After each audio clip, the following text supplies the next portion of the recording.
Thank you very much. Then we'll go on to the first person to get on this stage. Her name is Hannah Little. She's a PhD student in the Artificial Intelligence Laboratory at the University of Brussels. Before moving to Belgium, she worked in the UK in the field of science communication. However, now her work lives in the cracks between cognitive linguistics, psychology, biology, and computer science. That's a mouthful. And as a result, she finds it nearly impossible to communicate it to anyone, which is a bit of a shame, because that's the point of what we're doing here. In a nutshell, she uses theremins to investigate how structure emerged in language. Feel free to ask her what the hell that means. But she's going to explain it to us now. Please, can I have your round of applause for Hannah Little? Hello? Everyone can hear me, right? Okay. So, fireflies, right? Humans are much more similar to fireflies than you might assume. Fireflies, they flash. And what does that little flash mean? It means, will you have sex with me? Will you have sex with me? Will you have sex with me? Humans, some humans, probably, hopefully nobody in this room, they also flash. And I think what that means, though, I'm not sure, it means, will you have sex with me? But I guess the difference is that this has never been successful. But it's quite a successful strategy for the fireflies. It's just a bit of a dating tip for y'all. Okay, so hello, I'm Hannah. I study how languages evolved, or how human language evolved. So the way that I do that is, as Jeroen said, using experiments, using theremins. I'm not going to explain that. Tough. So what I do is I basically get baffled members of the public into my laboratory, and I tell them, we've crashed on an alien planet, and we need to be able to communicate with the locals, so we're going to have to learn the alien language. And nobody ever believes me, even when I dress up. So as humans, I guess when we're thinking about communication and language, we think about, making sounds. I'm speaking right now, you can hear me, you're understanding me. We also gesture. You can all see me flying my hands around, because that's what I do when I'm nervous. But if we think about aliens, the likelihood that they probably use the same communication channels as humans is actually quite small. Aliens could use any number of tactics. They could communicate using the medium of touch. They could send electric signals to each other. They could use smell. I mean, imagine if humans used smell to communicate, I could, waft you with my bad breath to indicate, feed me. Or give you a big sniff of my smelly feet to express the desire for a good cup of tea. Or to indicate intense danger, I could just give off a really acrid fart. Sorry. That was not bad breath, that was just me coughing. But really, we don't actually need to go to an alien world to find any communication system that is quite so weird. I mean, the planet is covered in animals, and animals do some pretty weird shit. I said earlier, fireflies, they use fire. Electric eels, they use electricity. And smelly fish use smell.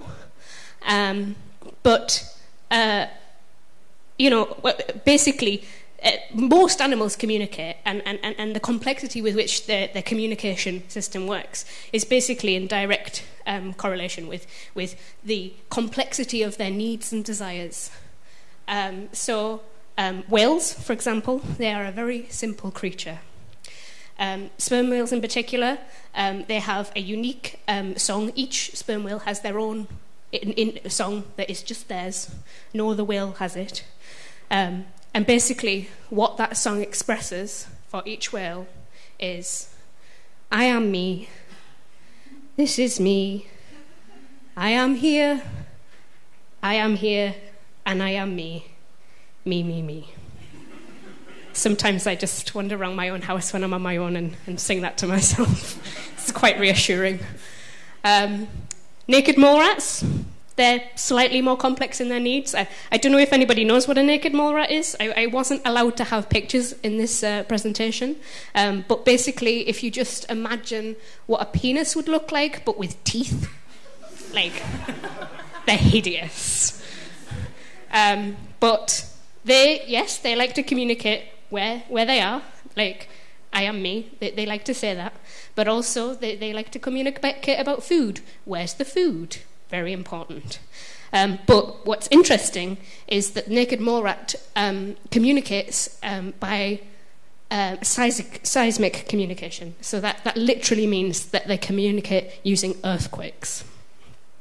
So they bang their little tiny naked mole rat heads against the side of the tunnel to speak to all of the other little naked mole rats. You know? Bang their head against the walls. And PhD students, we only do that when we agree to do stand-up comedy for course credit. Bees are... they're not so complex. They basically have one thing that they want to know, and that is, where are the flowers? However, they need to know 3 things about where the flowers are. So bees, they communicate using a dance, which is called the waggle dance. It goes a little bit similar like this. So, the 3 things they want to communicate is what direction are the flowers in. So they do their dance in an angle which is in relation to where the sun is, which communicates to all the other bees in what direction. The second thing is how far away are the flowers? Okay? And they do that using the duration of the dance as such. The flowers are quite far away. And the third thing is, and I think this is the most important, how awesome are these flowers? And they communicate using that, the intensity of the dance. So the more intense the dance, the more awesome the flowers. So I challenge you, next time anyone asks you for directions anywhere, you express it to them using the medium of dance. Okay, I'm going to go in a minute, but before I do, I just want to tell you one last thing about my all-time favourite animal, which is it's a type of monkey. It's called the putty-nosed monkey. And they have things that humans might even think of as words. So they've got 3 words that they use. The first word is peow, which kind of sounds like a cartoon laser, you know, peow, peow, peow. But what peow means is, I'm going to take the microphone away from my voice in a minute, just to save your hearing. Hopefully you'll be able to still hear me. Okay, so what peow means is, holy shit! There's leopards! We need to get up the fucking tree! Now!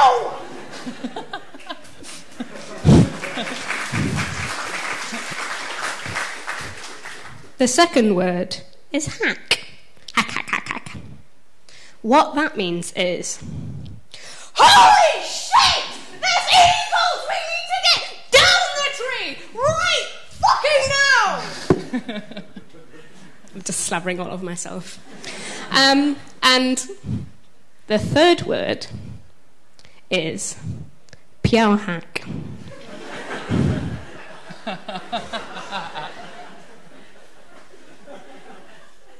What peow hack means is, holy fucking Christ! There's eagles and leopards everywhere! We need to get out of here right fucking now! Hannah Little.